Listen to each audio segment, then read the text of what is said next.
All right, everybody, welcome to session one. We are doing a crash course all about church marketing. I'm really excited about what we're going to talk about. Well, we're talking about social media in this first episode. One of the reasons why is it's one of the most important, really, relationship building tools that you have. So as a lead pastor, we thought we would start here. And again, each one of these episodes is going to have like an aha moment. This is really your mindset. So let's jump into the social media kind of aha moment. And it's funny because when we talk about church marketing, most people think social media, we need to be on Facebook, we need to be running ads. And that's true because your people in your church, if you're a pastor, they're spending 1-2 hours a day scrolling, looking through stuff. Latest stats I see are over 2 hours a day on average. Your people are spending on social media. Yeah. So that whole thing of like go where the people are, that's where where they are. So this is a great place to start. So let's talk about social media. The kind of aha or key takeaway, I think, for pastors, because that's who we're talking to, right? We don't want to be overly technical.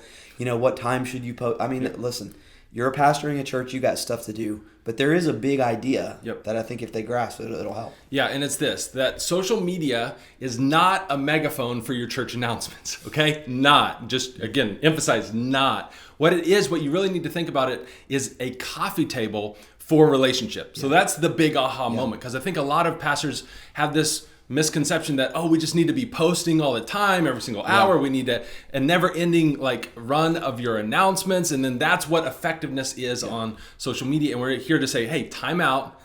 That won't work, and actually that will be probably counterproductive for your church's efforts to really get to know people in your communities. And that is a big idea, because we see so many we follow a lot of church social media accounts, right? And they're always talking about their new series and their announcements. And it's almost like that's the stuff that used to be in the bulletin. We just now put it on social media. But if you're trying to reach new people, that's not what they care about. No, and one of my favorite comedians, Brian Regan, has this bit where he does a me monster. Yes. And he talks about the person at the party that all they can talk about is themselves. Me, myself, and I, and he does this big overblown thing, and it's hilarious. And we all can immediately visualize that person that won't let anybody else talk. They dominate the conversation. It's all about them and how awesome they are. And kind of the ouch moment for lead pastors is oftentimes churches are the me monster on social media. We walk into our community. We don't really care about anybody else. It's like, it's just all about me and myself and I, and we're doing this and we're doing that and we're doing this. And people in your community are quietly backing up. Yeah, they're always talking about themselves. Right. And you're not really engaging any sort of conversation or relationships or putting other people first. And so that's a big principle to get. And it's almost like the account that always just posts selfies of themselves. I mean, that's going to get really old really quick. And if your church is just constantly posting your announcements, your series, even the stuff that's important to you, it's not going to connect well with the people you're trying to reach. So, not that stuff's unimportant. I mean, we're glad that you're excited about your series. You should be. Your church is doing good stuff. If you hang on here, we're going to talk about where that stuff goes. Yeah. So hang in here for the episodes, and we'll walk you through that. But social media is not the place to start with that. Yeah. I think, so it's like, all right, so then what do we do? How do we advertise? How do we promote on social media?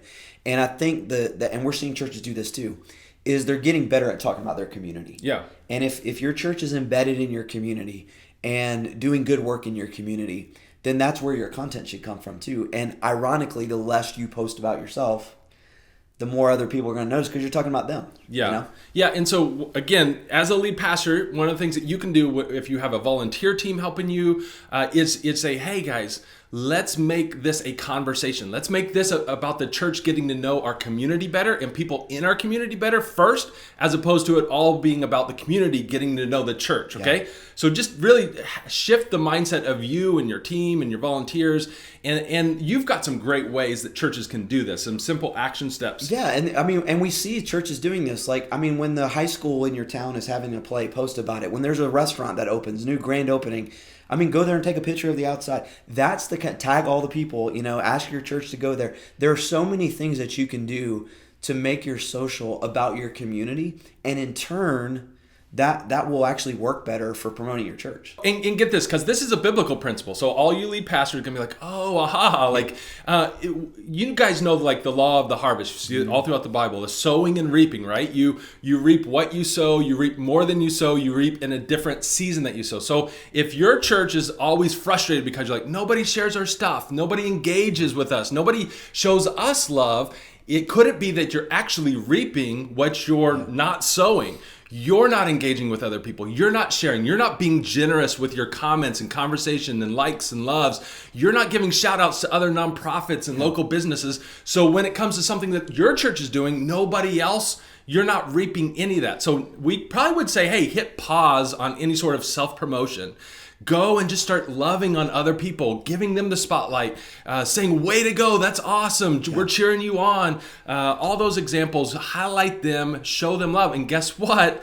You are going to reap so much of that. And that's what people love on social media. They love people in your community that you're just generous with everything. And that's really cool to see when a church There's is super not a lot of generous. places that this works, but in this case, what is easier works better. Yeah, right? exactly. So I mean, so many times we it's like we got to get a graphic designer. We need to get all our brand. It's like we can do all this. We need a message guide. We need a calendar. We need all, and those are good tools. Those are good tools.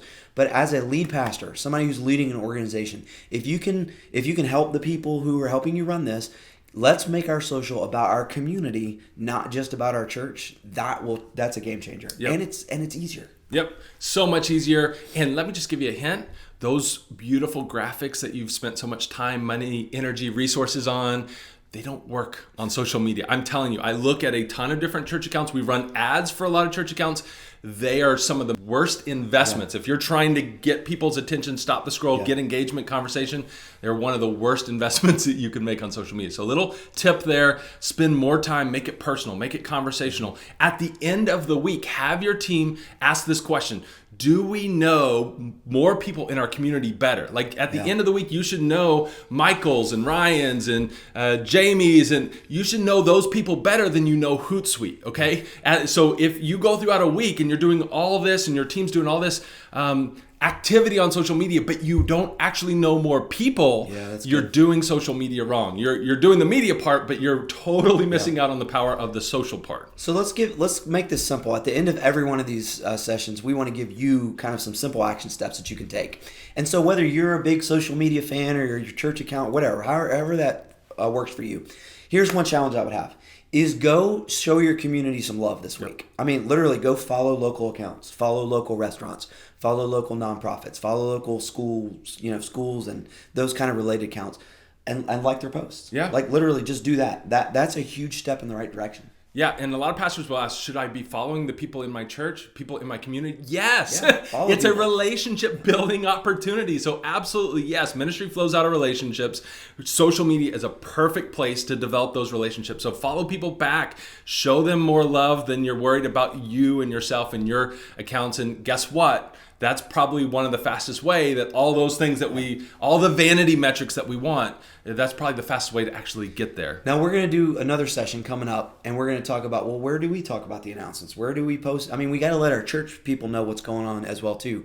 And so we're going to spend a whole video talking about that. And it's fine to occasionally go on your social media channels and talk about stuff that's going on in your church. Just don't make it all about that. If you're going to tip the scales, tip them toward the community, not toward your church. Yep, absolutely. So that's kind of the crash course in social media. That's the mindset that if your church and you as a lead pastor can have that mindset, it will be a game changer as you go on and approach social media and start building relationships, and you will have a thriving community, a thriving conversation, and your church will be a crucial part of that and not the meme monster in your community. Now, if you hang in here again, further episodes, we're going to dive deeper in some of the practical things of internal marketing. We also have some bonus resources and a bonus episode that we're going to give you.